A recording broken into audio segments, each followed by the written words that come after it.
तो आप सबका स्वागत है मेरी एक और अच्छी सी वीडियो में। तो आज हम लाए हैं 2025 में जो प्री बोर्ड चल रहा है जीव विज्ञान का, उसका पेपर देख लीजिए। कोड ये है, नाम मैंने मिटा दिया क्योंकि भाई जानते ही हो। तो इसका पहला सवाल है, स्पर्धी अपवर्जन का नियम किसने दिया था? गॉस ने दिया था। फिर डीएनए फिंगरप्रिंट किस तकनीक का प्रयोग किया जाता है? सदर्न ब्लॉट का प्रयोग है। ये मतलब ये हर जगह चल रहा है बायोलॉजी का पेपर। इसके बाद आ जाता है यहाँ पर, मलेरिया की सबसे घातक प्रजाति है। पहला सही है इसमें।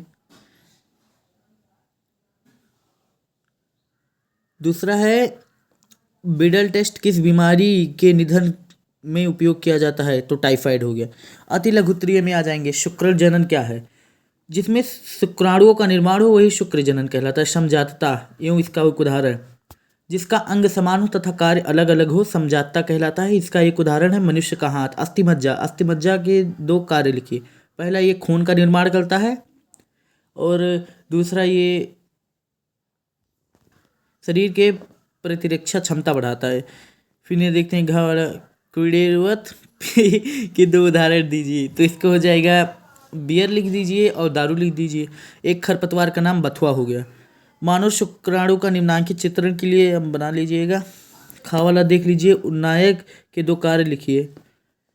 फिर संक्रमण रोगों के नियंत्रण के लिए दो विधियां। तो पहली विधि रहेगी टीकाकरण और दूसरी विधि रहेगी नियमित सुरक्षा। कोशिका मध्य प्रतिरक्षा क्या है? ये आप जीव विज्ञान के विद्या से देख लीजिएगा, उसमें है। बायोपायरिस क्या है? ये भी देख लीजिएगा। फिर आ जाते हैं लघु उत्तरीय पर। यहाँ पर त्रिशलाइन क्या है? ये पहले चैप्टर में है। दूसरा है अपरा क्या है? अपरा के कार्यों के संक्षेप लिखिए। ये है दूसरे चैप्टर में। बहुजीनी वंशागतिकी क्या है? एक उदाहरण दीजिए। ये है 9वें चैप्टर में। परीक्षार्थी संकरण मतलब टेस्ट क्रॉस का आरेखीय प्रारूप दीजिए। परीक्षण संकरण क्यों कराया जाता है? यह है चैप्टर 4 में।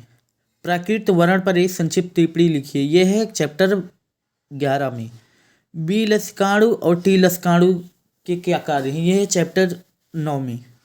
फिर आ गया एलर्जी पर संक्षिप्त टिप्पणी। ये आ जाएगा चैप्टर 7 में। पोषी स्तर, एक परितंत्र में विभिन्न प्रकार के पोषी स्तर को समझाइए। यह है परिसंचरण तंत्र में आ जाएगा। पूर्णशक्ता क्या है? सूक्ष्म प्रवर्धन के संक्षिप्त टिप्पणी। दूसरा आ जाएगा प्रतिरक्षी अणु की संरचना। ये वाई आकार की होती है, ये आप लिख दीजिएगा। जीन चिकित्सा क्या है? ये चैप्टर 9 में मिल जाएगा। पौधों में कीट परागण की क्रिया सहप्रभुता के उत्कृष्ट उदाहरण दीजिए, इसे समझाइए। ये चैप्टर 9 में मिल जाएगा। अंड जनन क्या है? तो आप जानते ही होंगे। आरेखीय निरूपण की सहायता से अंड जनन की प्रक्रिया समझाइए, चैप्टर 2 में है। फिर इसके बाद सिंड्रोम वाला आ गया, ये जानते हैं चैप्टर 5 में है। अनुकूली विकरण, ये हो जाएगा चैप्टर 11 में। फिर उसके बाद पुनर्योजन डीएनए तकनीक क्या है? इस तकनीक का उपयोग चिकित्सा विज्ञान में कृषि क्षेत्र में कीजिए। तो ये आपका चैप्टर 9, पहले 11 में था, अब 9 में आ गया क्योंकि सब कटता जा रहा है ना। बायोलॉजी के पेपर उतना अब टफ नहीं रह गया। इस साइड आ जाएंगे। इस साइड एक तालाब परितंत्र की विस्तृत वर्णन दीजिए। ये आपका सबसे लास्ट चैप्टर है। सबसे लास्ट चैप्टर का सबसे लास्ट क्वेश्चन, यह निम्नलिखित पर संक्षिप्त टिप्पणी लिखिए।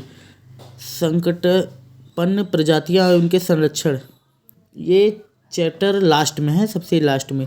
जैव विविधता है तो आप जानते ही होंगे। तो इसी के कारण हमारा वीडियो समाप्त हो रहा है। देख लीजिए पेपर को। Code number BCL 348।